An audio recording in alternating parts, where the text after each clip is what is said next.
Hi everyone, myself Piali. Today I am going to continue that previous discussion from Human Settlement Class 12 Geography.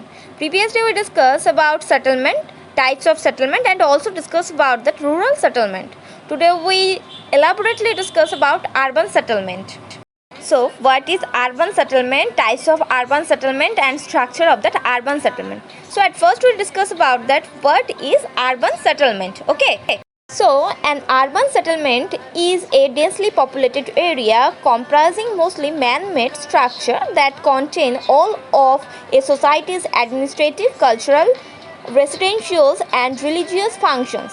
In some countries like the Soviet Union and India, official urban municipalities may be considered an urban settlements if they meet populations and density criteria set by that country's government. So in one word, we can say that an urban settlement is a densely populated area comprising mostly man-made structure. So it is that man-made structure. Okay, that population structure obviously larger than that compared than rural settlement. Okay, now we discuss about that characteristics of the urban settlement. So first of all, that what is that first characteristics of that urban settlement? One is that generally people in urban settlements are engaged in secondary and tertiary activity. It means that manufacturing sector and the service sector. So they are far away from that primary sector. It means that agriculture. Obviously they depend on that agriculture sector. It means that primary sector indirectly, not directly. Okay, that rural settlements rural peoples are depend on that primary activities like that agriculture, fishing, etc.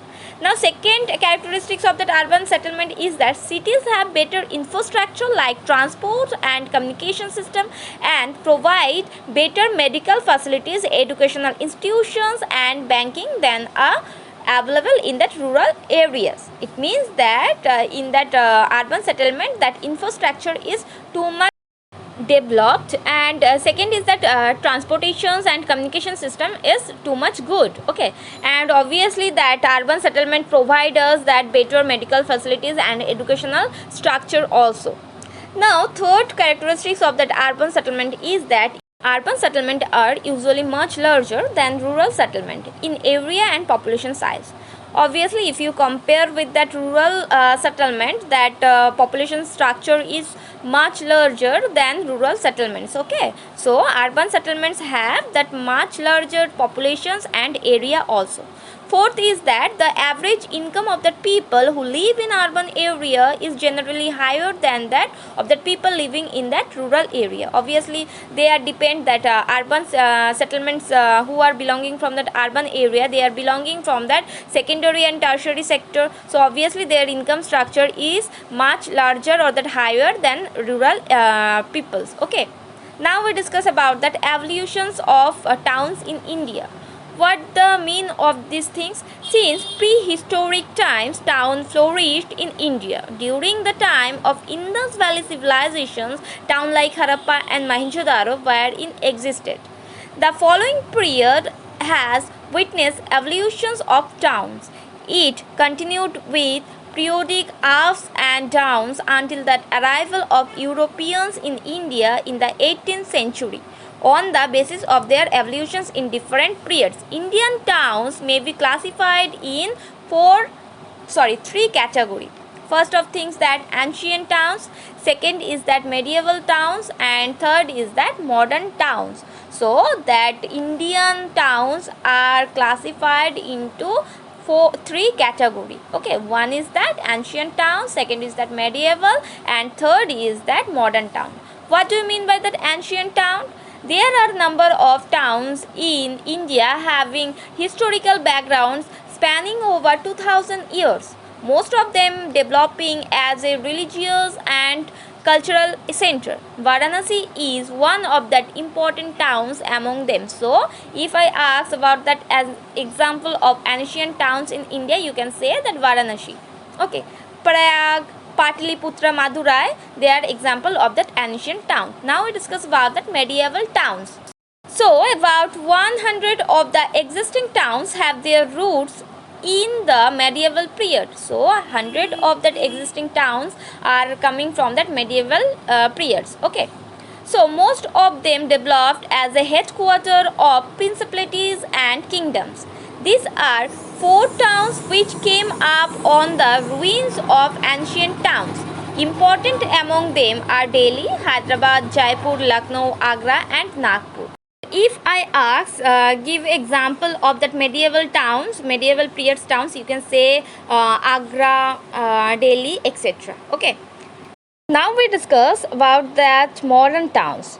So the modern towns is coming after that medieval towns. The British and other Europeans have developed a number of towns in India, starting their footholds on coastal locations. So at first they come in the which area, that coastal locations. Okay.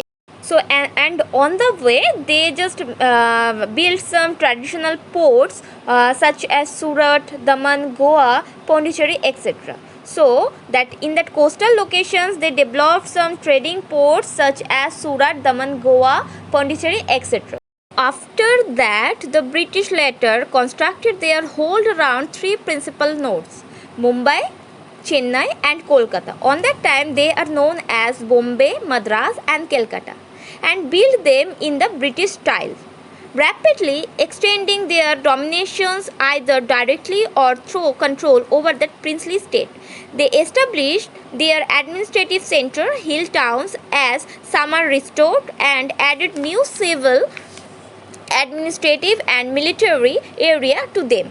So they make hill stations and that administrative and military area to them. Okay. So after independence, that a large number of towns have been developed as a administrative headquarter. Some are developed as a satellite town. Some are developed as a industrial center. Okay. So as a administrative headquarter, there is that Chandigarh, Bhubaneswar, Gandhinagar are developed, and second is that as a industrial center like that Durgapur, Bhilai are developed after independence. And third we can say as a satellite towns around metropolitan cities such as Ghaziabad, Roda, Gurgaon around Delhi, they are developed as a satellite cities or towns. Okay. With increasing investment in rural area, a large number of medium and small towns have developed all over the country. Hence, changes are never ending process. So, obviously that is changeable. That all cities and towns are changes. Okay. It means that population size right now, there is a population size maybe 1 lakh. After a few years that will be 10 lakh. So, that is changeable. Okay. Now we discuss about that functional classifications of towns. So, what do you mean by that functional classifications of the town? Attempt to categorize towns and cities according to their economic functions, thereby identifying their roles within urban system. Most classifications use employment and occupational data. So right now I just want to show you this chart. You can understand that all classes are divided into many parts based on their population structure. Okay. So based on that population structure, cities, towns are categorized. Okay. So which have at least 1 lakh persons as populations are categorized as a class 1 or the towns. Second is which have a populations of 10 lakh or above each are known as cities. So that which have populations like that 1 lakh, that is known as towns. Which have that 10 lakh above, that is known as city. And which have a populations of 40 lakh or above, that is known as metro cities. Okay. And which have a populations of 1 crore are known as mega cities. Okay. So that is known as based on their population structure. One is town that at least 1 lakh persons. Second is cities at least 10 lakh or above. Third is metro cities, at least that population of 40 lakh or above. And fourth is that mega city, that population structure will be 1 crore. Okay. Now we discuss about that functional. Based on that functional, that towns are classified administrative towns and cities. Second is that industrial towns, transport cities, commercial towns, mining towns, garrisons, cantonment towns, or the defense towns, educational towns, then religious and cultural towns, and also that tourist towns. So what do you mean by that? Administrative towns. So administrative towns means that towns from which that government of a state or nation's functions. National capitals, federal state capital or provincial capital can be considered example. Okay. Now we discuss about that industrial towns. Okay, what is that industrial towns? Towns where that processing or manufacturing is the major activity. For example, Chicago, etc. Bhilai, etc. Okay, that is known as that industrial. It means that that towns processing or manufacturing is the major activity. Now we discuss about the transport towns. So towns that manufacture automobile junctions for railroad or roadway meet and those trains facilities for changes in the mode of transport are called transport towns. Okay, like Chennai, etc. So that transport towns means they may be port primarily engaged in export and import activities. They are known as the transport towns, like that Kandala, Kochi, etc. Now we discuss about that commercial towns. So towns where extensive marketing of finished products, service and capital take place, they are known as commercial towns. It means that towns and cities specializing in trade and commerce are kept in the class. Okay, like Kolkata, Saharanpur, etc. Now we discuss about that mining towns. What do you mean by that mining towns? Towns where surface or underground mining is the most important functions, they are known as mining towns. So, and another way we can say the towns have developed in minerals rich areas, such areas that are known as mining towns, such as Raniganj, Jharia, etc. Okay. Now we discuss about that garrisons, cantonment towns, or that defense towns. So these towns emerge a garrison towns such as Ambala, Jalandhar, etc. It is also known as defense towns. So we can explain that towns that function as a base for their armed force are called defense towns. Okay. So Jalandhar, again I repeat that example, Jalandhar in India, that is known as that defense towns or that garrisons, cantonment towns.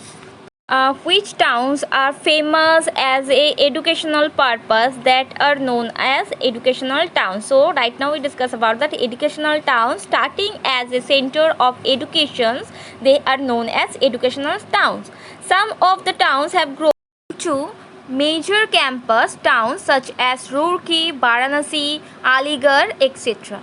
Now we discuss about that religious and that cultural towns.